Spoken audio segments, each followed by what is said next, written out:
अरू सेक्टर फेरि पनि त्यो सेक्टरहरू चाहिँ अझ चाहिँ त्यसको पर्फर्मेन्सै नहुने हो कि भन्ने कुराहरू गर्नुभयो। त मैले देखेको चाहिँ नेपालमा एउटा सेक्टर सर्टेन पिरियडको लागि राम्रो हुन्छ, त्यसपछि फेरि त्यो व्यक्ति चाहिँ आउट भएपछि फेरि सिस्टम चाहिँ त्यो किसिमले अलि कोल्याप्स गर्न खोज्छन्।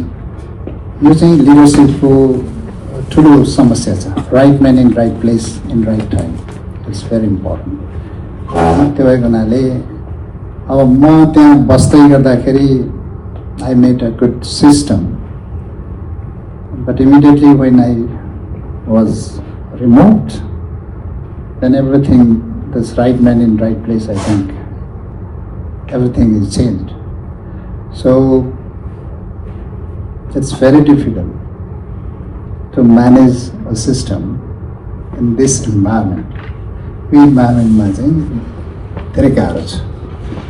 त्यही हुनाले यो एउटा सेक्टरमा म केही समय बसेर केही गर्छु भनेर गरौँला, तर त्यो पनि गर्न दिएको छैन। त्यो गर्न दियो भने पनि सर्टेन पिरियड पछि अर्को आएपछि फेरि भत्ताभङ्ग गर्ने परिस्थिति चाहिँ कहाँबाट आयो भन्दाखेरि लिडरसिपबाट आयो होइन। म सिस्टम पनि भन्दैन, लिडरसिपबाट, टप या पोलिटिकल लिडरसिपबाट। They have power, they have everything, they can change everybody होइन। त्यो भएपछि त्यसले गर्दाखेरि चाहिँ समस्या आइरहेको छ। त्यो भएको हुनाले एउटा ट्रान्सफर्मेसनको लागि चाहिँ यो उज्यालो नेपाल अभियान एभ्री सेक्टरमा चाहिँ उज्यालो हुनुपर्छ। There are many sectors that has to be transform. त्यो सेक्टरहरूलाई पनि हरेक गभर्नेन्स सिस्टमको कुरा गर्नुहोस् होइन। अब एनर्जीको भइहाल्यो, अरू धेरै सेक्टर छन् जसलाई हामीले ट्रान्सफर्म गर्नु छ। हरेक ठाउँमा अँध्यारा छन् होइन। त्यसलाई कसरी ट्रान्सफर्म गर्ने भन्ने विषय चाहिँ अब हामी सबैले सोच्नुपर्छ भन्ने हो। उज्यालो नेपाल अभियान भने चाहिँ हामीले त्यो हरेक सेक्टरलाई कसरी ट्रान्सफर्म गर्न सकिन्छ भन्ने एउटा रोड म्याप तयार गरौँ र एउटा कनेक्ट गरौँ सबै देश विदेशमा बसेका साथीहरूलाई। र यो लिडरसिप, हरेक क्षेत्रको लिडरसिप र सबभन्दा इम्पोर्टेन्ट चाहिँ पोलिटिकल लिडरसिप, त्यसको ट्रान्सफर्मेसन कसरी गर्न सकिन्छ त्यसमा हामीले कुरा नगरिकन प्याच वर्कमा एउटा एरियाको चेन्ज गर्ने भनेर यो चाहिँ मैले चाहिँ देखेको। I have 30 years experience in bureaucracy end political level everywhere. मलाई थाहा छ यो चाहिँ यो ट्रान्सफर्मेसन चाहिँ यो लिडरसिपहरूबाट, यस्तो लिडरसिपबाट हुँदैन। किनभने टप टु बटम हुनु पर्यो। राइट म्यान इन राइट प्लेस पोलिटिकल लेभलमा पनि राम्रो व्यक्तिहरू आउनु पर्यो र हरेक क्षेत्रमा ब्युरोक्रेसी त्यसलाई लिड गर्ने फेरि सबै पोलिटिकल लिडरसिपले नै गर्छ। त्यो भएको हुनाले त्यो एउटा माइन्डसेट, त्यस्तो एउटा कल्चर डेभलप गर्नलाई लिडरसिपमा चेन्ज हुनुपर्छ। लिडरसिप पनि एउटा महत्त्वपूर्ण विषय हो। सबभन्दा महत्त्वपूर्ण लिडरसिप हो। पार्टीभित्र होस्, पार्टीभित्रबाट आउँदैन भने बाहिरबाट पनि गुड लिडर्सहरू, एउटा राम्रो डेलिभरी दिएका मान्छेहरूको टिम बनेर त्यसलाई प्रेसराइज गर्नुपर्छ र अगाडि आउनुपर्छ। यङ लिडरसिपबाट पनि आउनुपर्छ भन्ने हो। अब एउटा व्यक्तिले चेन्ज गर्न सक्दैन। सर्टेन पिरियडमा एउटा टाइममा मैले चाहिँ ठुलो चाहिँ लडाइँ लडेर त्यहाँ धेरै लास्ट 1 yearमा यति ठुलो लडाइँ भयो होइन। अब त्यहाँ अब त्यो गरेर केही चेन्ज गर्न खोज्छ, केही चेन्ज हुन्छ, तर जुन किसिमको जुन लेभलको ट्रान्सफर्मेसन हामीले खोजिरहेको त्यो हुँदैन। मैले देखेको चाहिँ ओभरअल चेन्जको लागि हरेक क्षेत्रमा राम्रो लिडरसिप आउनुपर्छ। त्यसको लागि हामीले कसरी चाहिँ अगाडि बढ्ने भन्ने एउटा क्याम्पेन गर्नु पर्यो। एउटा पोलिटिकल लिडरसिपको पनि लागि पनि र हरेक क्षेत्रको लिडरसिपको लागि पनि देश विदेशमा भएका साथीहरूले त्यो क्याम्पेनमा इन्भल्भ भएर यो चेन्जको लागि अगाडि बढ्नु पर्यो भन्ने हो एउटा। र र अर्को चाहिँ बुढी गण्डकीको पार्टमा बुढी गण्डकी धेरै हामीसँग रिजर्भर साइटहरू छन्. Because of climate change we have flood during wet season and drought during dry season. Heavy flood, frequent floods. Because of those floods, serious damages happened recently also. So this is the problem. And for energy security and water security, food security also, we have to build more and more reservoir projects. That is the necessity of Nepal. We have to build more dams and more reservoir projects. And there are many beautiful sites of reservoir projects in Nepal, and that can be built. And almost 30 sites have been identified, and those 30 sites, the total capacity is almost 50,000 megawatt. We can build those projects. So reservoir projects have multiple benefits, not only energy benefit, flood control, irrigation, and even navigation and drinking water benefits. So we have to go for more and more reservoir projects. And one of the project is Budi Gandaki that you have talked about. The Budi Gandaki is the biggest, not biggest, it's a middle-sized project that we have already identified and detailed design has been done. But the implementation has been delayed because of political intervention. I say political intervention because every time some political leadership come and they want to develop this project in different mode, and somebody come and they want to develop this project in different mode. So that was the problem. But we have already invested almost 400 million US dollar for land acquisition and environmental and social safeguards. So we have to build that project. Ultimately, it has to be built for the energy security of Nepal. I think it should be built, and it will ultimately be built in the coming future. What are the other areas of development that we can think of? There are many areas. Nepal is a diverse country. And hydropower is one of the energy is one of the best area that we can develop. If we can develop 100 gigawatt of hydropower, not 100 gigawatts, let's say 50,000 of 1,000 megawatt of hydropower, and export to India or Bangladesh. The market is open now. All the sectors, all segments of market is open. We are now bidding, real-time bidding, day-ahead bidding, short time, medium time, and long-term bidding. We are doing all types of bidding. So market is open. So if we can build more hydropower projects, 50,000 megawatt we can sell, that may be more than $30 billion revenue every year from hydropower only. More than $30 billion. So it will be huge revenue for Nepal. And if we can consume, the per capita consumption of Nepal is very less. There is a huge market in Nepal itself, and there is a huge market for data center. Data center is now coming up in Nepal also. There are many investors coming.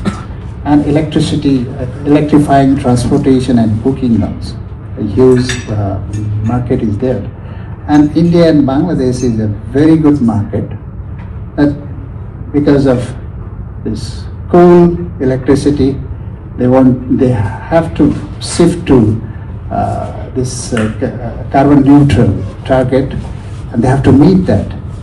And they have to meet their huge demand So Nepal's hydropower, whatever we can produce, that will be peanut for them. It's a huge market that we can export to Bangladesh and India.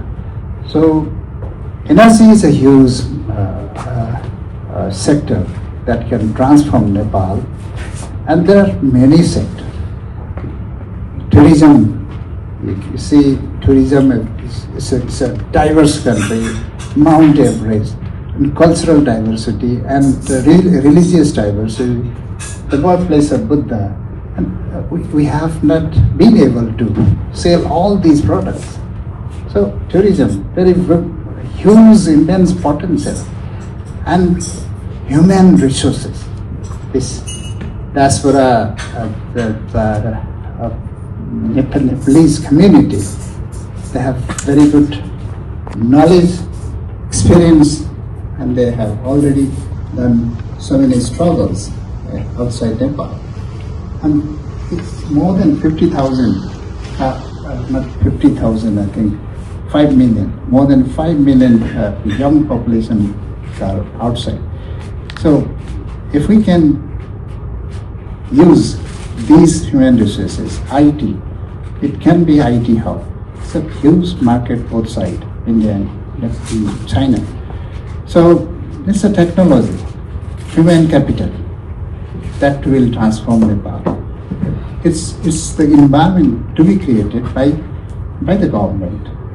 So if environment is there, and I think everybody can go back to Nepal and do their entrepreneurship, and they can contribute professional jobs. It's I think all the professional and business communities also. They want to invest, but environment is not there. If we can create very good environment, then they can invest in Nepal. I think some of the investment is still going up, and from diaspora, Nepalese in RNA, they are investing, and some of the investors are also here. They are doing, but we have to be more flexible on investment. There are certain issues to be settled by government, citizen issues, and there are many other issues that if we can settle all these issues, then investment will be huge. So there are many sectors, agricultural sectors. We are importing. We are agricultural country, but we are importing agricultural products, more than $3 billion. We are importing. So if we can only be self-sufficient, then that will be great for Nepal. So there are many sectors, I think, not only energy sector. And what was the challenges, and how did you overcome this? There were many challenges. I think challenge itself is the opportunity. There were many challenges during my tenure. When I was appointed as a managing director, the organization was in bad shape. There was huge intervention from political level. Bureaucracy was very heavily influenced by political leadership, and the employees and the chain of command was not there. There are so many theft of electricity, huge theft of electricity, and there was huge loss that any organization is in huge loss, and they could not reinvest. It was the challenge that we have to overcome. And we have, with certain initiatives, with the fast track decision and right man in right place, that the people should be placed at the right man and in right time. If the employees are placed at rightly, and they perform better. So the right man in right place, placing right person in right place, and with the expertise that we have, and we deliver something. The load shedding was the crisis. How we can mitigate it. It's the crisis when, in my experience, when something is delivered, result is there, then people appreciate. People begin to appreciate. So, and they support. So this load shedding was the reason for load shedding. Because when there was load shedding and the schedule was published, and people used to purchase more and more inverters and batteries. They put more batteries, they install more batteries, and the batteries and inverters are the black box, and they charge during supply, they discharge, and there is a loss of 20 to 30%, and more supply, and more from battery and inverters, around 500 or 600, 700 megawatt of inverter battery load, and that created a huge chaos to the people, and there's disparity in supply. So the leadership of EMEA, they supply more 24 hours to some industries, and somebody are getting only 8 hours, 10 hours, and there are disparity of supply, unequal supply, and there are mismanagement in supply side and demand side. So the first part was the demand side management, how we can connect. The load shedding, when it's it's supply, its demand is not always same, it's fluctuating. But it's when we connect to people, then the response that come from people is very good. So the demand becomes flat. Previously it was fluctuating like this, and demands become flat, and we requested them, it's a demand side generation. That was huge. Demand side generation, we say demand side generation, and that was huge. I think load shedding management, I have to talk much more hours. It's very technical and management perspective. It's a long discussion it will take. So load shedding management is also one of the management and art of operation, how we can operate the system that was there. And what is your motivation? What is your motivation? We have to be committed, take ownership on whatever we are doing. So ownership is very important. And I think the best part of managing something is becoming good at that management, that subject.